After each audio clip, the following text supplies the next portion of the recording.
Salut à tous et bienvenue sur AZ237. Lorsque l'officier Mathieu Zarella entendit parler d'un chien qui devait être euthanasié dans un refuge, après plusieurs tentatives infructueuses d'adoption, c'était comme si une voix intérieure lui disait d'agir.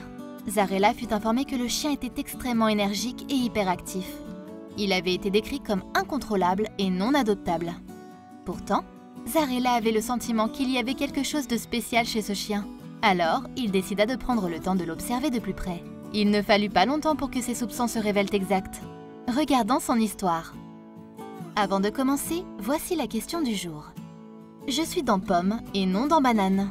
Dans homme et pas dans femme. Dans voiture et pas dans engin. Qui suis-je? Donnez-nous votre réponse dans les commentaires. La réponse exacte vous sera donnée à la fin de la vidéo. N'hésitez pas à liker la vidéo pour nous encourager. Et si vous êtes nouveau sur la chaîne, abonnez-vous et activez la cloche de notification pour ne manquer aucune de nos prochaines vidéos. La dresseuse de chiens Patricia Inman travaillait depuis longtemps avec des chiens abandonnés, handicapés et à problème. Elle était bien formée dans le dressage et avait sauvé bon nombre de chiens qui, autrement, n'avaient aucun espoir. Cependant, Ruby se révélait être un cas délicat. Patricia avait essayé sans relâche de dresser et de calmer la malheureuse chienne, mais les choses ne s'étaient pas bien passées. L'idée était d'amener Ruby à un point où elle serait suffisamment stable pour être adoptée et ainsi prendre sa place dans un foyer aimant. Il n'était donc pas étonnant qu'elle ait le cœur brisé lorsqu'elle réalisa que personne ne voulait adopter la chienne. En conséquence, Ruby devait être abattue. Bien qu'elle ait fait des progrès visibles dans sa formation, ce n'était tout simplement pas assez. Elle n'était qu'à quelques heures de l'euthanasie lorsque l'aide provint d'une source inattendue. Patricia appela les forces de police du Rhode Island pour communiquer avec son ami Mathieu Zarella. Elle lui demanda d'adopter la chienne. Mais elle n'aurait jamais pu être préparée pour la chaîne d'événements qui allait suivre. Lorsque Zarella s'arrêta au refuge pour chiens, il tomba immédiatement amoureux de Ruby. Malgré le fait que la chienne était énergique, telle qu'il en avait été averti, il se rendit compte qu'elle était intelligente. Il connaissait une personne qui aimerait prendre soin d'un tel chien. Zarella contacta immédiatement son collègue et ami Daniel O'Neill et lui fit une offre qu'il ne pouvait pas refuser.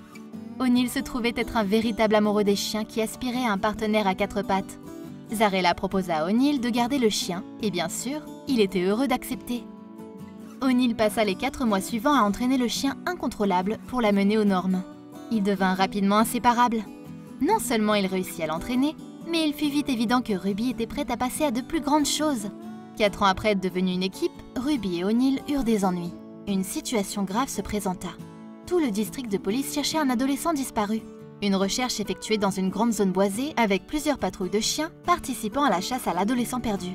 Puis, en cherchant, Ruby s'éloigna et commença soudainement à aboyer. Nous étions à 2400 mètres dans les bois lorsque Ruby s'enfuit soudainement, se souvient Daniel. Les policiers la suivirent et eurent un choc lorsqu'ils trouvèrent Ruby debout à côté de l'adolescent disparu. Le garçon était gravement blessé et avait besoin de soins médicaux urgents. Il fut transporté à l'hôpital pour se rétablir et Ruby fut saluée comme une héroïne. Mais l'histoire ne s'arrêta pas là. O'Neill n'en était pas conscient à l'époque, mais Ruby et le garçon blessé partageaient un lien plus profond. Quand O'Neill réalisa finalement qui était l'adolescent, c'était comme si une pierre tombait dans son estomac. En effet, dans le cadre de la perquisition policière, O'Neill interrogea la mère de la victime.